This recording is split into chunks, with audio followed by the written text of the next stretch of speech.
schools to teach our students about careers in food science. Yeah. I mean, farming is the new sexy thing, right? Eating well, planting your own food, eating what you plant, etc. But this is certainly a way to underscore that exposure to our students. But it puts Clayton County in a prime position that the world will have to see and take notice, because it's not just, that was not a ribbon cutting as a par for the course. It really is a groundbreaking for something that's innovative for the whole state and the country. Very nice, very nice. You mentioned a second, you mentioned a second ago about some of the plazas that are undeveloped or they're old and need some attention. Yes. Are there plans or efforts to do something with these properties that are just kind of? Yeah, what I really want people most to understand about economic development is we are government. And so it's our job to plant the vision, lay the groundwork. And in all things, zoning is God, zoning is key. However, the county has approved the zoning to be laid out for all 144 square miles of this county. That is what dictates what can go where. So in saying that, some of our commercial strip centers are certainly outdated, but they're not owned by the government. They're owned by the private sector. And so if there are no code violations, we legally can't make a shop owner invest and say, hey, redo this shopping center, it looks a mess, or it's outdated. But what we have seen and what we're doing right now for our blighted shopping centers, or those that are outdated but yet full of occupancy, we are using our ARPA dollars, which are the American Rescue Plan Act dollars. And I believe we're the only community in the state doing this, but we've launched something called the Commercial Beautification Grant. We did our small business grants, and everyone was familiar. We did nonprofit grants. But the Commercial Beautification Grants were, again, a targeted program where we actually mailed the owners of all of our strip centers. We told them about the grant, the opportunity, and the grant entitles them up to $75,000 worth of improvements that they have to submit to us that they can make. They have to be all exterior improvements because we want passerbys to look at something beautiful.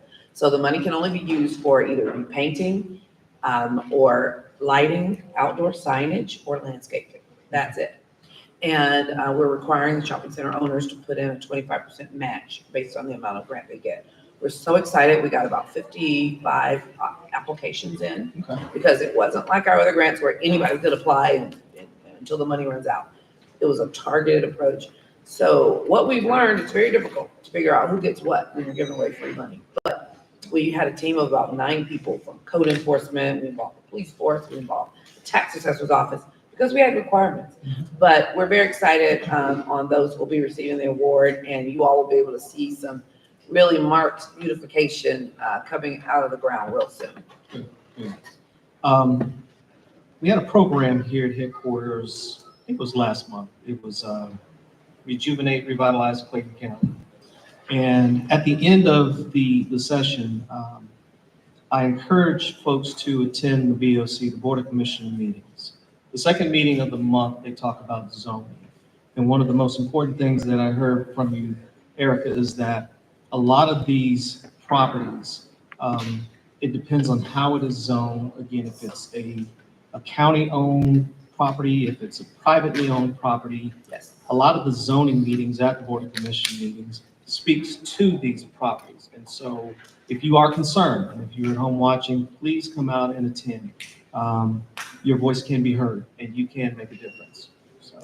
And if I could just make a footnote on that, in my civic life, I'm a member of an organization and we had to give back, and part of one of the campuses we adopted was Clayton State University. So when we put on a leadership lecture series for the students there. And when I had to pick my topic, I chose a topic called The Power of One. And I put civic engagement as a discussion matter. And what I said to them is what I'll say to you now, those listening and those in the room.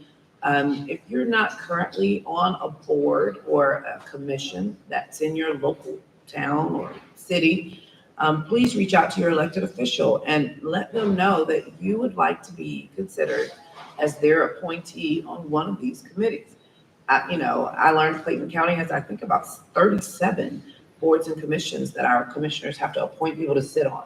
And they range in topics from, animal control to behavioral health to conservation to land bank to library board to, the development authority, parks and recreation, and your planning and zoning. So those people who sit in those seats have a lot of power that determine if somebody's project gets built or not. It really is the power of community. And so I grew up never hearing anybody in my neighborhood say, "Oh, I got a development authority meeting tonight. Let me get out of here." So I, once I got in government 25 years ago, saw how important that is. So please let your voice be known. Don't take for granted that your commissioner knows who you are and knows that you are good at this or you have an interest in it, because you can be the change that we all need to see. Absolutely. Thank you for that. With the world's busiest airport sitting in Clayton County, how are the leaders in Clayton County working to attract travelers to explore, stay, spend dollars in Clayton County? And I got a second part, but let's do with that first part. Oh, yeah. It's no secret that the airport is 90% of its land mass is in Clayton County. That's everything except for the north terminal. And that's a huge asset and undertaking. It's also a huge area of responsibility when I hear about it from a law enforcement and a safety patrol standpoint. From a business attraction standpoint, they are the largest economic engine in the state.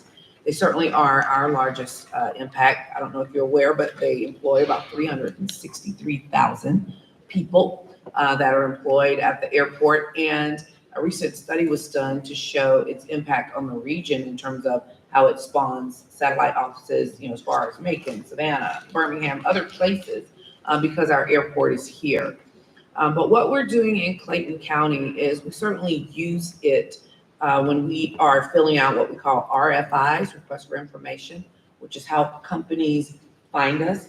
They don't know who Clayton County is. If you're a London-based company or a Dutch company, or you're in Minnesota and you want an office, you just think Georgia.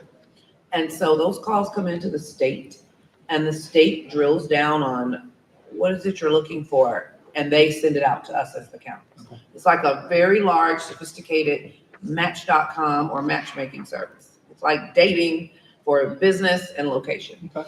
And so what we do is we position ourselves to be not only front and center, but to have attractive marketing videos, demographics about Clayton County that show not only our accessibility or what a company moving here might want to know. Companies want to know about workforce. They want to know, am I going to be able to fill my company with, employees and an able-bodied workforce? We tout the fact that we're so young, with our average age being 33. We have people who are really now just falling into their careers or figuring out where they're going to work, and they have the ability to be there quite a while. We also tout things like our public safety records. We tout that we are a free trade zone. We do tout that we're a Tier 1 tax credit county. A lot of questions come up about that, where people feel that is that a positive or is it a negative? It's a win, because at the state, when you are Tier 1, that means all projects have to come through you first to either be vetted out in terms of your sites to see if you have what this company is looking for or not. And so being first at the gate is always a good thing. There are about 4 tiers, and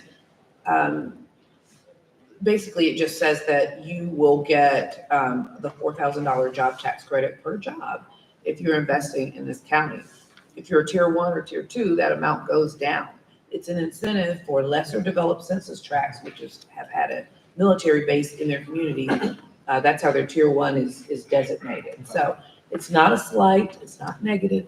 It just means we know that you have a lot of more available land and opportunities for redevelopment because, of course, we had the base. Right. And you mentioned the free trade zone a second ago. Can you dig a little bit more into that and the significance for Clayton County? Yeah, that is significant, especially if you are a major company that's doing one of our distribution centers or warehouse, and you have, 300 to 400,000 square feet of inventory. In other states, you're taxed on that inventory whether it's sold or not.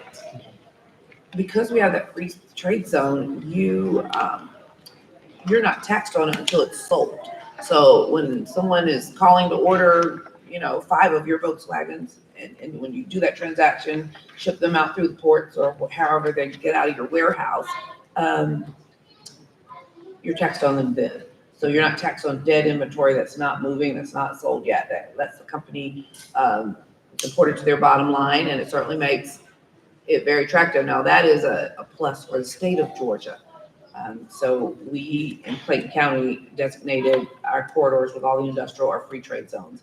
You don't have to spot check an address to see if it is or not. Very nice, thank you. Yeah. Are there programs in conjunction with Clayton State University that you have either initiated or looking to initiate? And how can some of the students that are graduating or soon to graduate, again, help with economic development in Canada? Yeah, we count Clayton State University as such a viable partner. We're so fortunate to have a university. It used to be a junior college. Mm-hmm. And when it became a major university that offers the bachelor's degree and some master's programs, that really is an ongoing effort for not only us, but the city of Morrow, where the university is located, to find out ways to maximize that relationship. We do involve the president and the college there. We even involve the press team there, which is an acronym for their university research office, where they do master plans, strategic planning. So Clayton State did our economic development strategic plans. And so we're plugged in on them there, so they're aware what we're doing. With our new business incubator that we purchased, that we just are at the point where we will be awarding a contractor to do the interior build out. We are in talks with Clayton State about possibly moving the Small Business Development Center in there. Okay. And right now that is on the campus of the school, but that would be their partnership role because they are such a service provider and serve as the business coach for these startups, entrepreneurs, and et cetera. So we look forward to using them and maximizing the relationship with them for that program. Okay. In terms of students getting jobs and internships, et cetera, the county does a great job with through our HR department in terms of talking to HR with Clayton State University to make sure our positions are posted and announced if they want a career in government early on to start. But yeah, we are open to seeing some of their students either work for the county or knowing about jobs in our existing industry. Great. We get from time to time folks expressing interest, I would say, in having more attractive restaurants, Yes. grocery stores, like Trader Joe's, Cheesecake Factory. Yes. So should I assume that the bus tours that were targeted for a lot of those particular industries, we might start seeing some, or again, the push to get some of these restaurants and amenities in our community?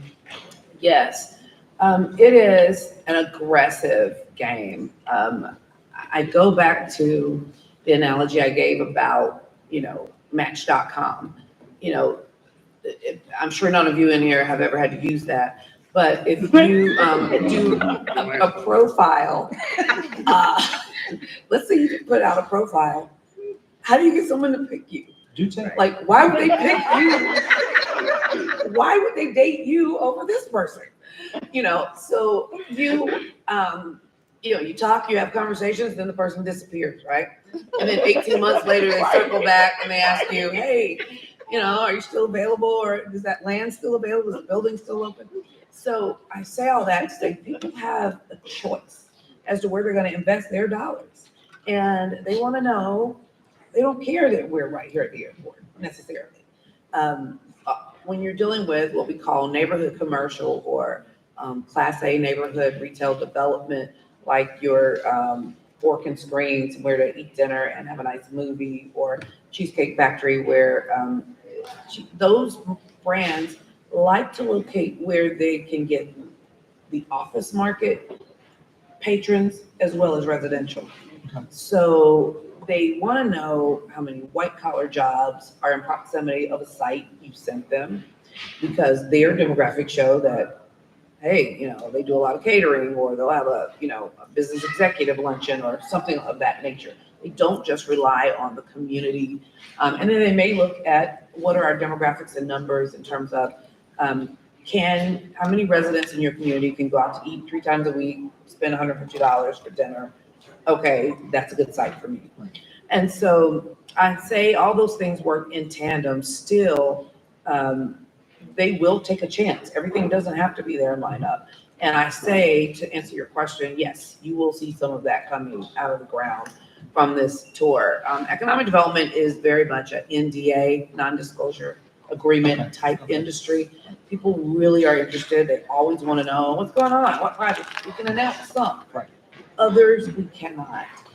Because if we do, our competitors to the left, right, front, and center will reach out to them and say, hey, I know you're moving to Clayton, but we'll offer you 50 acres of land for free if you build it here. And before you know it, you've lost your project. I understand.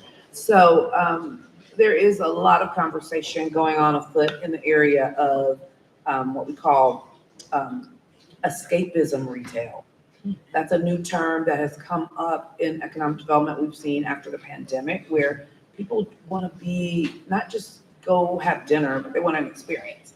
They don't just want to go shopping, but they want to feel that, oh, I can also do golf while I'm here. I can also, watch a movie at night under the stars or whatever. And so we're seeing development interest right now for that in our area called Mountain View, which there is good vacant acreage in prime real estate. Good.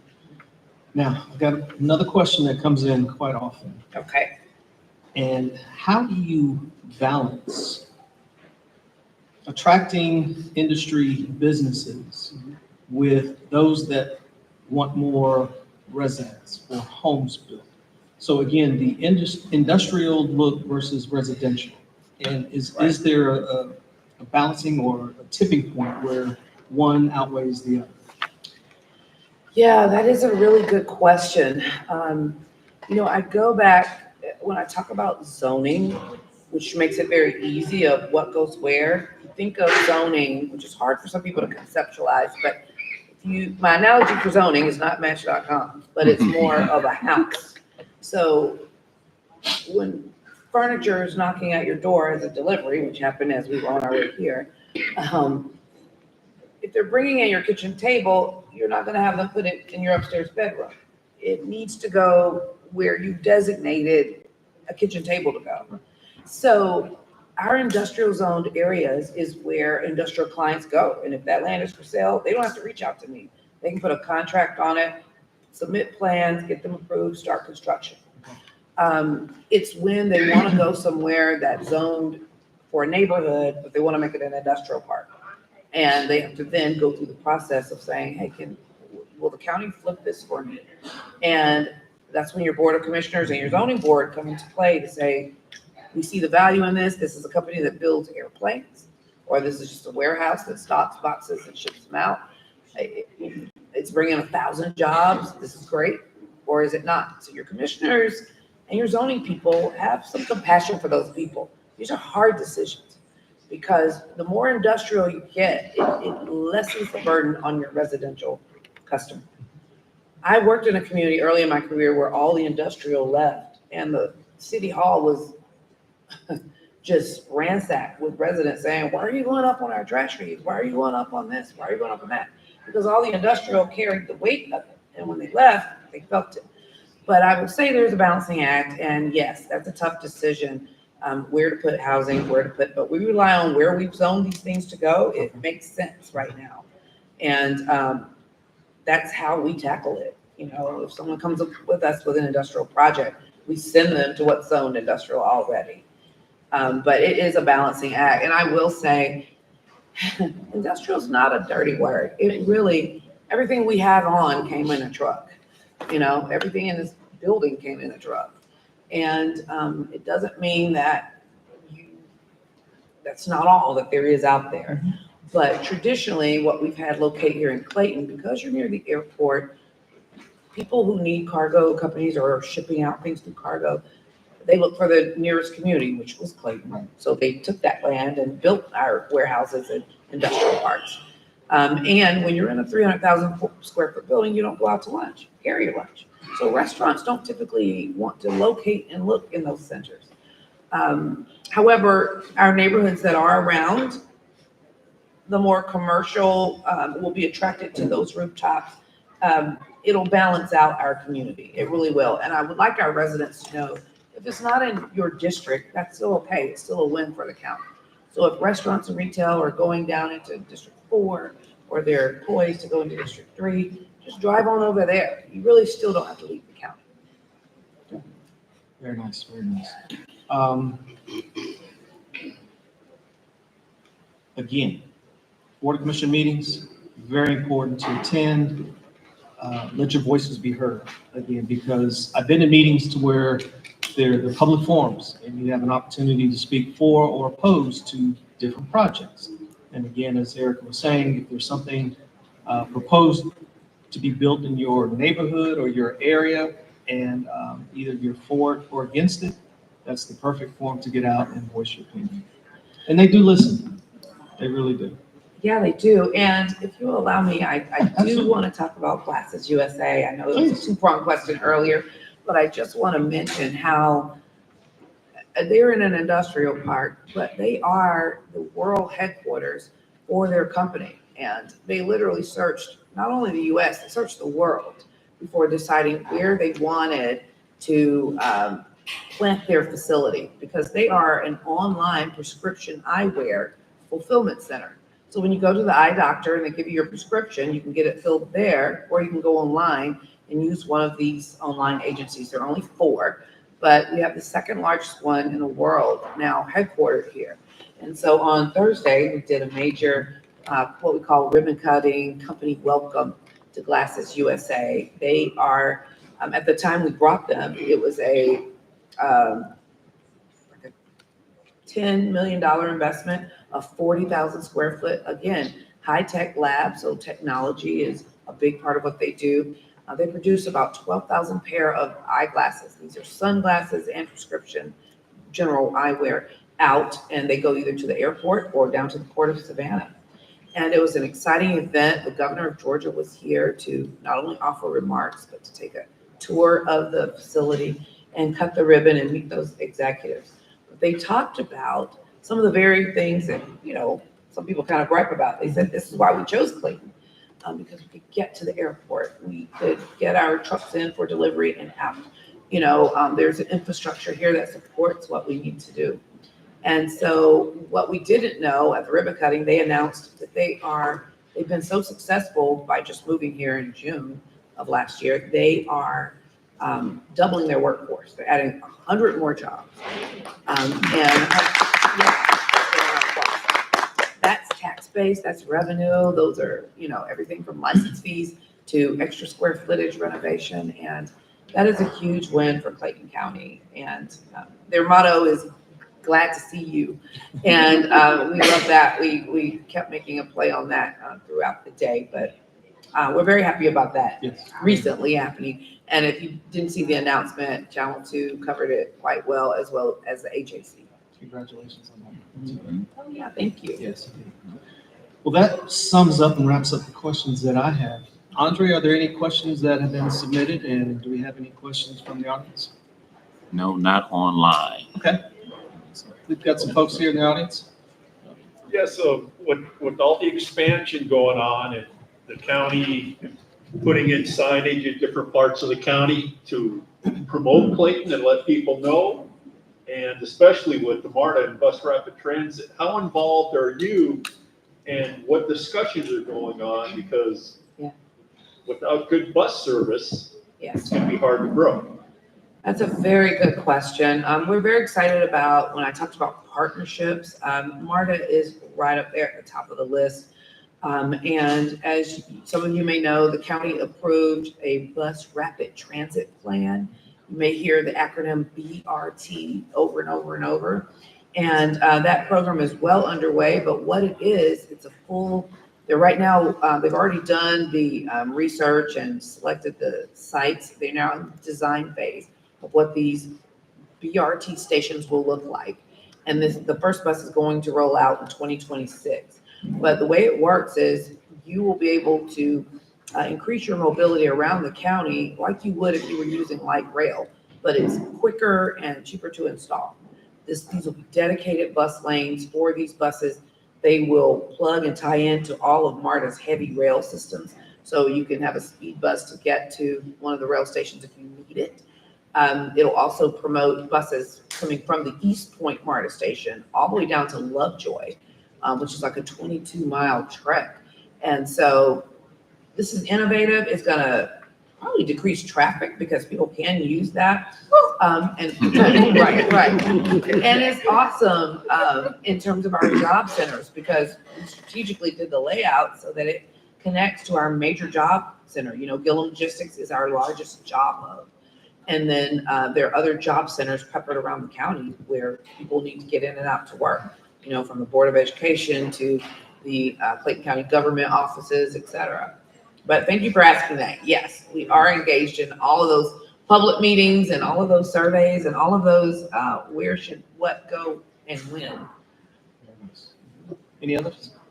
I Yes. just have a statement. I would like to thank you and commend you and your department for the home economic program. I attended last month as a long-term Clayton County resident Yes. and trying to pick up a real estate profession. I learned so much about my county that I've lived in for 25 years. So it was a very well put on program. It was informative. The speakers were passionate and knowledgeable of their subjects. Yes. And I just want to thank you for putting that on. Well, I have to give our department a hand and thank you for saying that. That was tremendous, and I agree. The speakers, I won't back down, whatnot, they were all top notch, and they gave great analytics on where we are with housing, what is Clayton, you know, what's happening with affordable housing, and what are the trends and what can be done. And the analytics were just, awesome. I agree, it was, and we did a play on the words home and ec, so we called it home ec, but home economics, it was tremendous. And we've had a lot of responses to that to do it again, so we probably need to do that. Yeah, and one of the reasons why I have this portion of our episode, again, bringing in folks who can tell those at home, those in the community, all of the things that they don't regularly hear or know about in their own county.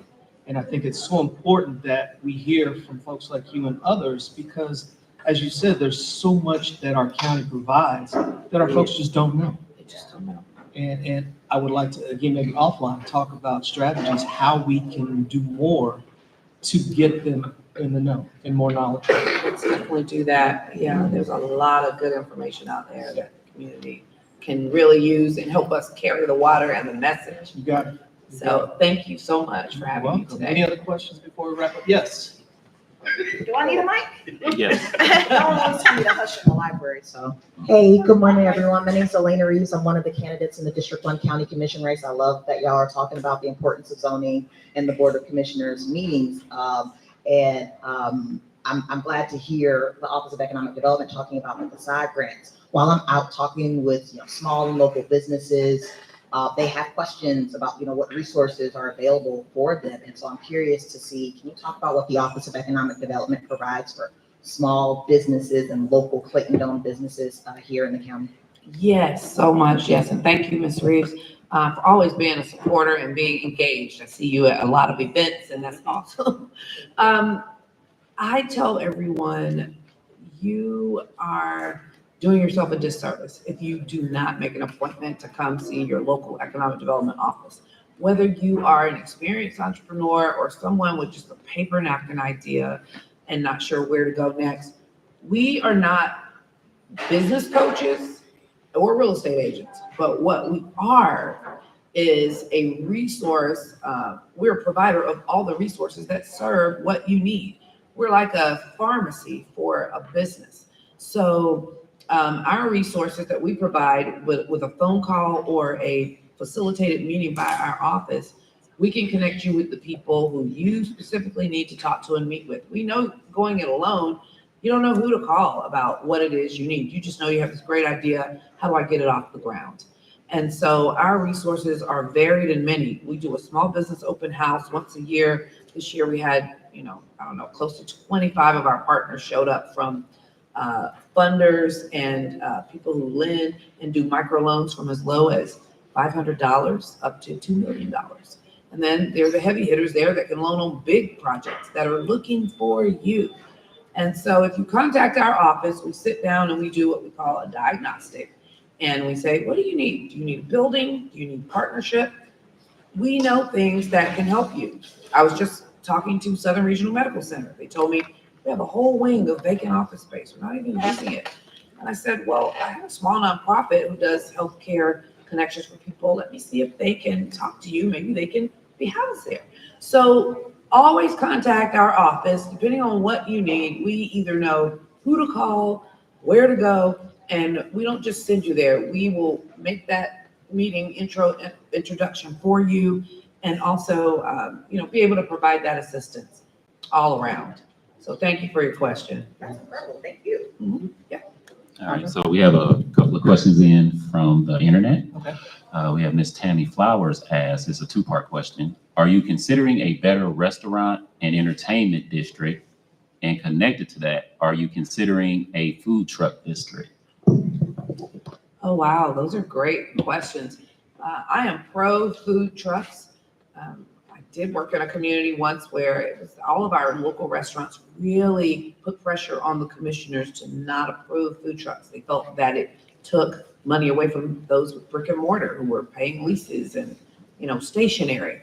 But studies have shown that it's not the case, that, it is a win-win. The restaurants don't lose out, and the food trucks, people want that, especially food trucks who can go and park at some of our industrial parks when employers want to offer their free lunch to their employees on Friday or do an event, So we don't have a food truck park planned.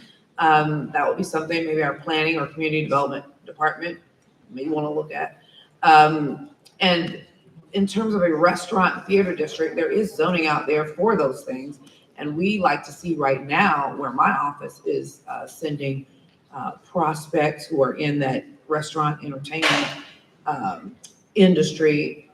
I am trying to get them to target Mountain View as where to locate, so that when people land at the airport, they can be a stone's throw to go have some entertainment and hang out after a flight or even before they go on their flight.